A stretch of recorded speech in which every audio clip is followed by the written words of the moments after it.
Bharat America का सामरिक गठजोड़ पिछले साल 2025 में भारत और अमेरिका के जो रिश्ते थे वो डोनाल्ड ट्रंप साहब के नीचे रॉक बॉटम पहुंच गए। ये सिलसिला एक्चुअली जो बाइडेन के टाइम में शुरू हो गया था, जबकि अमेरिका की CIA ने ISI के साथ मिलकर बांग्लादेश में एक कू किया, बांग्लादेश में एक कलर रेवोल्यूशन करी, जमायते इस्लामी, ISI, CIA का गठजोड़। फिर उन्होंने नेपाल में कू किया, कलर रेवोल्यूशन करी। उसके पहले श्रीलंका में इस प्रकार की कलर रेवोल्यूशन कर चुके थे। जो बाइडेन के टाइम में हमारी पीठ में छुरा घोंपा गया GE-404 इंजिन का मामला लेकर। हमने $1 अरब दिए अमेरिका को GE-404 इंजिन के लिए। $1 अरब दिए, 2 साल बीत गए साहब, 2 इंजन नहीं आए। पूरा सेटबैक कर दिया, जबकि वो जानते थे कि कितना क्रूशल था भारत के लिए अपनी स्क्वाड्रन स्ट्रेंथ को बढ़ाना। MiG-21 सब फेज आउट हो गए। अमेरिका ने पीठ में छुरा घोंप दिया। कहानियां आ रही थी कि साहब अमेरिका जो है अब वो कुकी लैंड बनाना चाहता है, Christian Kuki land, north east state से टेरिटरी काट के म्यांमार से मिलाकर वगैरह वगैरह। अब साहब ये तो दुश्मनाई का काम है ना। बहुत उम्मीद थी भारत में कि डोनाल्ड ट्रंप जब आएंगे तो मोदी और उनके रिश्ते बड़े ही दोस्ताना हैं, याराना बहुत गहरा है, तो बिल्कुल फेरबदल हो जाएगा। कुछ देर तो लगा कि हाँ साहब वाकई उम्मीद जगी है, लेकिन फिर ऑपरेशन सिंदूर आया और अब तो साहब डोनाल्ड ट्रंप साहब तो फिर हाथ धो के हमसे दुश्मनाई मोल ले ली। यानी ये जो लगता है वॉशिंगटन में बाई पार्टिजन कंसेंसस हो गया है कि भारत से दुश्मनाई लेनी। यू फॉरगेट अबाउट बातें मीठी मीठी जितनी भी की जाएं कि साहब defining partnership of the 21st century, मिला क्या? चारों तरफ से भारत के आग लगाए जा रहे हैं। हमारे खिट्टे में, हमारे इलाके में पाकिस्तान को खुल के सपोर्ट दिया जा रहा है। सबसे चहेते डोनाल्ड ट्रंप के अगर हैं तो वो हैं मुल्ला आसिम मुनीर। तो वेयर आर थिंग्स हेडिंग? क्या होगा 2026 में और उसके आने वाले वर्षों में?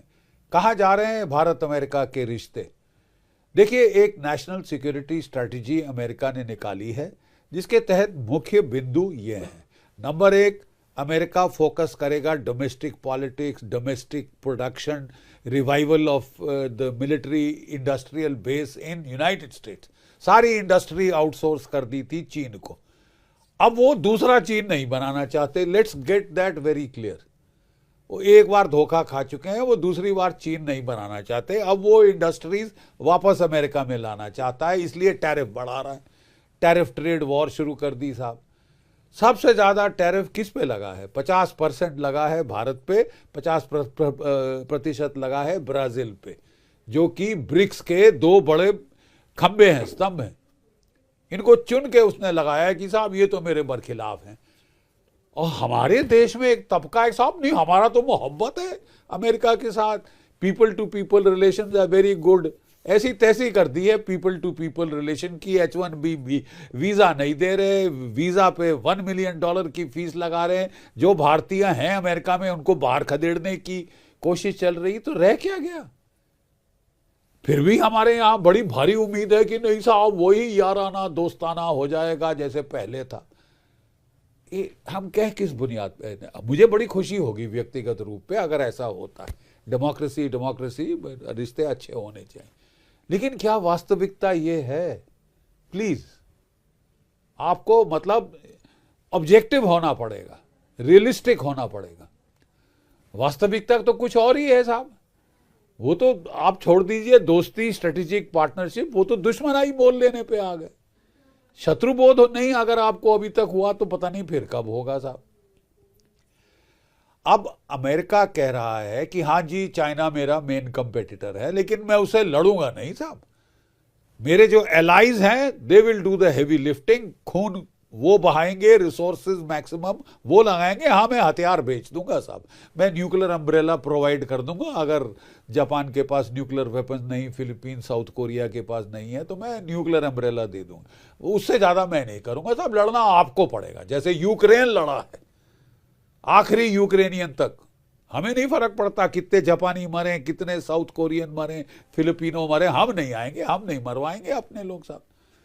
क्योंकि उसको भी भास हो गया है कि चीन के पिछवाड़े में आके लड़ना 7,500 किलोमीटर दूर अमेरिका के तट से और चीन के तट से 100 किलोमीटर दूर लड़ाई लड़ना नुकसान हो सकता है। खासकर हाइपरसोनिक मिसाइल जब आ गए हैं, अमेरिका के पास नहीं है, रूस के पास है, चीन के पास है, भारत के पास है। ठीक है साहब, उसमें नुकसान हो सकता है। जो 11 कैरियर बैटल ग्रुप हैं, वो कैरियर डुबो सकते हैं, anti access, anti area strategy वगैरह। तो वो कह रहे हैं नहीं साहब, जो मेरे एलाइज हैं, यूरोप लड़ना चाहता है रूस से, वो लड़े, वो मरे, यूक्रेन के लोग मरे, मेरे को कोई परवाह नहीं। लेकिन अगर मेरे troops boots on the ground नहीं आएंगे, पैसा आपको देना पड़ेगा, हथियार खरीदने पड़ेंगे, ट्रांसफर ऑफ टेक्नोलॉजी नहीं करूंगा। तो साहब फिर मतलब हम लड़ें चीन से किसके लिए? For American promotion of American national interest. ये कहां तक की अकलमंदी? भारत ने कह दिया हमको स्ट्रेटेजिक ऑटोनॉमी बहुत प्यारी है साहब, हम औटार्की चाहते हैं, डिसीजन मेकिंग, हम अब कॉलोनी नहीं रहे अंग्रेजों की। तो हम जो है साहब अपने राष्ट्र हितों को प्राथमिकता देंगे। ये गवारा नहीं है साहब, हमको तो गुलाम चाहिए, तलवे चाटने वाले। देखो आसिम मुनीर कैसे हमारे बूट चाट रहा है, तो साहब उसे चटवा लो, हम तो नहीं चाटेंगे। नहीं चाटेंगे तो वो भी अड़ गया है कि साहब जो प्राथमिकता भारत को दे रहा था वो सब खलास हो गई साहब। 25 साल अमेरिका के डिप्लोमेट्स, भारत के डिप्लोमेट्स ने कितना जोर लगाया था हमारे रिश्ते सुधारने के लिए। $20 अरब के तो हमने अमेरिकन हथियार खरीदे हैं। अब हर एक हथियार जो खरीदा है वो गले में फंदा बना रहा है कि मैं और P-8 पोसाइडन नहीं दूंगा, मैं ये नहीं दूंगा, कल स्पेयर पार्ट देने से मना कर दें। सारी स्ट्रेटेजिक फ्लीट C-17 है, कल उसके स्पेयर पार्ट आने बंद होंगे तो क्या होगा साहब? एक हमने ट्रेलर देख लिया ये जो GE-404 इंजन का, और हैरत की बात यह है वो ट्रेलर देखने के बावजूद हमने 200 इंजन का सौदा साइन कर दिया है साहब। 2 इंजन अभी तक दिए नहीं साहब। रो पिट करने के बाद 5 इंजन आए हैं साहब 2 साल के अंदर। ठीक है, और आप कह रहे हैं कि साहब नहीं, पहले डील ये थी कि जो तेजस मार्क 2 के लिए हमें G414 इंजन मिलेगा। वो कह रहे हैं कोई नहीं है साहब। तो बोले ठीक है साहब, यहां हाथ जोड़ के बोलो 404 दे दो साहब, जो उससे एक जनरेशन पीछे का है। पैसा नगद दे रहे हैं साहब, कोई उधार नहीं मांग रहे, कोई भीख नहीं मांग रहे। अमेरिका पाकिस्तान को जैसे अमेरिका दे रहा है, मुफ्त फोकट भीख दे दो मेरे आका, मेरे को अपना वो भिखारी का बोल लेके बैठा हुआ है ये मुल्क। साहब ये थोड़ा सा हमको यथार्थ की तरफ जाना होगा। ये सबसे गलत चीज हम ये अगर गलती एक भारी कर सकते हैं तो ये कर सकते हैं कि उम्मीद पे इंसान जीता है। नहीं साहब, हमारे रिश्ते अच्छे हो जाने चाहिए, हो जाने चाहिए। क्या वो हो रहे हैं? क्या कुछ आपको इंडिकेशन मिली है? क्या 50% टैरिफ आपसे हटा है? क्या ट्रेड डील हो गई है? नहीं हुई है तो फिर हम किस इंतजार में बैठे? कितनी लात और खाएंगे? कितनी ह्यूमिलिएशन